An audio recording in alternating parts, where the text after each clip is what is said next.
But you're happy for me to use this recording in my YouTube channel. Cool. Yeah, whatever you find useful would be great, and it'd be great to follow up some point and kind of see if there's anything we can do to help what you're trying to do, and if we can work together somehow. Oh, absolutely! I'd be very happy to do that because I mean, have you got questions for me, or how do you want it to work?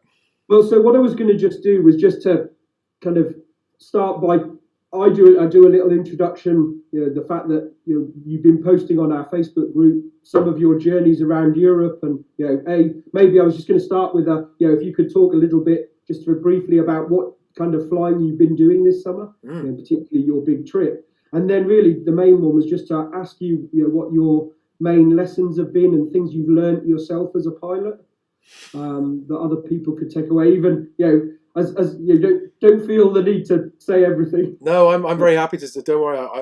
Some people are a bit nervous about that. But, I think no, I'm not nervous about it because I think that learning is the most constructive and productive thing anyone can do in any area of their life. Like learning to me, I never stop. I mean, all day, every day for me is seeing how much I can learn about whatever I'm doing in all areas of my life, in business, in being a father, in aviation, in whatever, everything. So I like to learn the fastest way possible, and in most areas of life, I mean, YouTube included, filmmaking, you jump in the deep end, and that's the fastest way to learn. So when it comes to aviation, which of course, as most people know, most pilots know, is an aviation is something where you never stop learning. You've never arrived. You've never ever.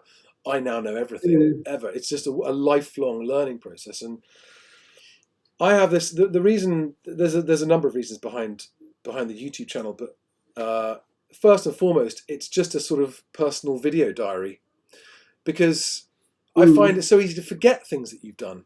Your life is so busy, and everyone's so busy rushing along. You go, oh God, I kind of didn't remember that I did that flight, So I started recording flights, and thought, well, I can get lots out of recording these flights. I can just watch the videos back myself. I can use it as a video diary, and I can share it with anyone else who's interested.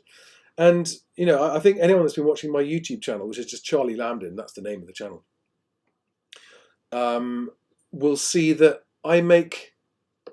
I don't know if I make more or less mistakes than other pilots, but I make a lot of mistakes. And I have definitely learnt from watching other pilots' YouTube channels and the mistakes they make. And I personally learn faster from making mistakes than any other way. I'm not looking to make mistakes, of course not. But as someone pointed out to me in one of my comments, there are unknown unknowns. And in aviation, for me, that's always the most scary thing. What are the things I don't know? And you may have seen that video of me flying from Dunkerswell on the first leg of my big trip to Norway. And the first leg was Dunkerswell to Hilversum in Belgium, and Hilversum in Holland, I mean. And Belgian air control turned me back because I didn't have a Mode S transponder. And that was something that had totally escaped my... I did not know that was a requirement. Now, should I technically, theoretically have known that? Yes. But the theory that we are required to know as pilots would take almost hours of your life every single day to stay abreast of. And so go on. I was going to say, there's a presentation I do to commercial safety airline safety managers. Right. That's basically, if you add up all the pages you have to remember, it's like the equivalent of, and I actually do it visually it's all of the Harry Potter books, all of the Tolkien books, all of the Game of Thrones, all of the Hunger Games. And if I walked into you on the 2nd of January and went, read this, I'll be back to audit you in 6 months, you think I was smoking crack. But that's what we do. And then the equivalent for a GA pilot even is, ridiculous. Yeah, and as a GA pilot, it's a hobby. If you're a commercial pilot, it's your profession. So, it's fun. You've got some time. But it's even harder as a GA pilot. And honestly, it's so intimidating. I find flying terrifying every time. Right? Literally. As a GA pilot, from my first ever maiden, after I got my PPL, my NPPL as it was at the time, I can remember my first ever flight, and in my first ever flight, there was a stronger than forecast headwind, which meant, and I was in a little microlight thing, a 2-seater motorised glider flying from Enston to Shobden, and I bloody nearly ran out of fuel on my very first flight because the headwind was 30 knots or something. The 60-knot aircraft, it was double the flight time I'd expected. There was far fewer flight planning tools available there. This was before Skydemon. And it also meant that on the way back, I wasn't back in time to land before dark. And I landed in the dark at Enstone on my first ever cross-country land away and come back after getting my PPL. So I nearly ran out of fuel one way and came back and landed in the dark with no lights the other way. It was like, that was my baptism of being a GA pilot, having got my license, right? And it's never really changed. There's always something that gets you. There's always something. There's just so much, and this is why I think there's such a large number of GA pilots that just give up. You want to keep flying, but actually the commitment required to keep flying is immense. It's enormous. And even on the days when you can fly, the weather's good, the plane's available, you're feeling to yourself, oh God, what have I forgotten today? And I've got my own all flights checklist that I use now to try to minimize the chances of me forgetting stuff. But this year was my first full year with my own aircraft. Yeah. And that opened up something I hadn't foreseen. When you are using flying club aircraft or rented aircraft or shared aircraft for that matter, you've almost always had to plan it in advance, book it in advance. Yeah. Whereas when it's your own aircraft, suddenly spontaneous trips are possible. Okay. I'd never experienced this before. And my first spontaneous trip was to Scotland in May, and that's all on my YouTube channel. Yeah. And, I literally just decided one day, I was like, I'm allowed. I could go all the way up to Scotland. Well, the first lockdown, and I went, and off I went to Glenforsa, which I'd always wanted to go to. I suddenly found myself thinking, I've got the time, I've got the plane, the weather actually wasn't as good as I thought, but going across the Lake District with 30-knot winds over those peaks was, the videos, it was scary. I've never experienced turbulence like that. But it would have been so easy to just go, oh no, it's probably better I don't do it. Safest thing, don't fly. And so I find it a constantly challenging psychological hurdle to get over, to get up in the air.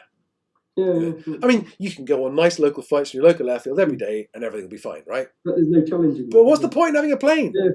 I want to take my family away, my kids away, and we go to the Scillies and we go, and I planned one day, hopefully, if time and money allows, I want to go much further afield around the world in a seaplane. I saw a Norwegian one. I could chat all day, but unfortunately, I've got another recording with some other people at 4. Well, you tell me the questions. What you give me the questions. I was going to say, if I hit recording and we try and get this nailed for this thing, and then I'll schedule. Oh, I thought you were. Sorry, I thought that was being recorded. No, we haven't got that far yet. Right. Okay, I'm ready. Right, we're going to go for.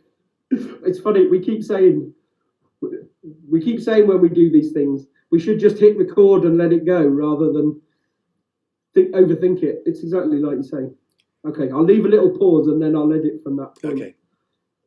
So for our next guest on our end of season debrief, we've got Charlie, who's been doing a lot of filming and a lot of flying that he's been putting on the GA Europe Facebook group, and it's been inspirational to see your journey, Charlie. You've had a pretty good year and some fantastic flights on that channel. Yeah. Can you tell us a bit about some of the journeys you've been on? Well, so my one and only journey across Europe and back, which resulted in me put in quarantine in Norway for a week. It was my first international solo. So even though I've been a PPL holder for 10 years, I've only ever done one European flight, and I had an instructor with me for that whole flight, and that was to Lisbon and back. So this time was my first solo flight. 3 legs, junk as well to Holland, Holland to Denmark, and Denmark to Norway via Sweden. And I was really very nervous. Really very nervous. And I did plan it carefully. I planned my route carefully. I used Sky Demon for planning. The weather was amazing. I was very, very lucky with the weather. But I was so nervous, and I was nervous of the unknowns. And so it was a baptism of fire. And anyone who's seen that video of the first leg of that flight will know that Belgian airspace said, nope, you're not coming in here. It was very impressive the way you handled that. Well, I didn't know what to do. My initial reaction was, I'm going to have to land, or just turn around and go home. But I didn't have enough fuel to get back all the way back home. But I'd go back to England and land. But I remember asking, and it's in the video, I said to him, what are my options? And he said, well, you can get down below 1,500 feet and stay outside the Class D airspace, which is what I ended up doing. So, it was, but I then didn't know whether I'd have the same problem when I got to Holland and Germany. And I still don't know, actually, because they let me in as if there was no problem. But I think technically Mode S should have been required. But Dutch Mill Info were very friendly. They said, as long as you got mode Charlie, we're okay.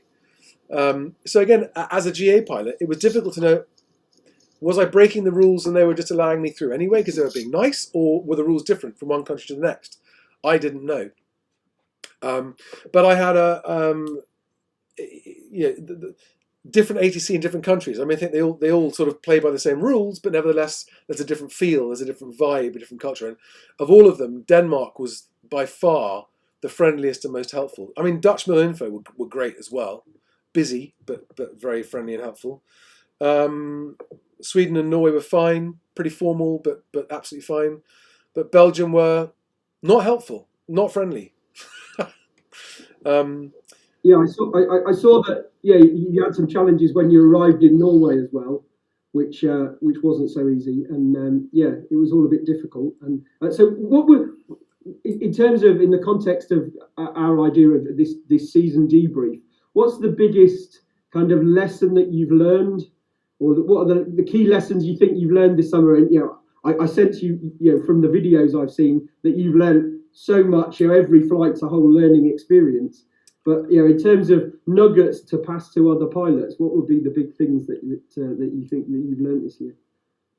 Honestly, the biggest nugget, the biggest single thing I would say, is that you can sit and read books all you like about what you should do, what you shouldn't do, and you'll end up reading a mountain of stuff that won't be relevant to what you're doing anyway. The best way to learn is to stop procrastinating it like I have been for years, and do the research you think you need to do, and then get in the plane and go. Worst case scenario, you'll have to land somewhere, but or you'll be turned back like I was, and you'll be put through your paces, and you'll experience challenges, and you'll learn things, and you'll find out that what you were worried about, you shouldn't have been worried about, and that there were things you didn't know that you should have worried about. I mean, I asked pilot friends of mine who do fly across Europe regularly for their tips and their advice, and I listened to them, but I still made mistakes because they didn't. They just sort of assumed I'd know things. But again, until you've done it yourself, you don't know what you're supposed to know. So obviously, do the basics, do the basic research, try and find out the rules, the differences. My only mistake, as such, was being unaware of the equipment minima in my plane required. I thought a transponder mandatory zone was I've got a transponder, so it's fine. It doesn't say Mode S transponder mandatory zone. And it's amazing how small, simple things like that are things actually we start to realise as we build our safety promotion material. Actually, these are the things that we can really help give these nuggets of information to people, and really help prepare that, if that makes sense, and really really put that knowledge down as the kind of clear things that certainly I've learned a lot from your videos, where when I think for our own safety promotion material, that actually, hey, this is something we should be writing down and giving to other pilots. So it's really great, and it's great lessons, and really great to get your thoughts, Charlie. Well, that's amazing. I'm just so happy that the videos are of value to other people, because that's the whole point. So I'm really happy about that. And maybe just to finish, you want to give a shout out to your YouTube channel, so that we encourage other people who haven't maybe seen your videos to watch. Yeah, please do. It's Charlie Lamdin. It's my personal vlog. It's vlogging my mission to one day take my family around the world in a seaplane. I've got a seaplane rating. I've just put up the most recent videos of my first ever seaplane flight in Norway. I've got a share in a 180 on floats there. And it was just the most epically beautiful flight, especially where we landed. Ran into serious density altitude problems, which will be revealed in the next video. But yeah, Charlie Lamdin on YouTube. There are other videos on there as well, family videos, but it's mostly aviation at this point. And I really like the Norway one with the seaplane. I like, in fact, I think I put a comment on that. Yeah, we've seen some accidents where people hadn't done what you were doing on the wing with the stick out to make sure there was the fuel level manually. Yeah. So it was quite a timely lesson there. Yeah. Fantastic. Well, thanks for joining us, Charlie. And yeah, I'll speak to you soon and look forward to carrying on our discussion. Thanks, John. Thank you very much for having me.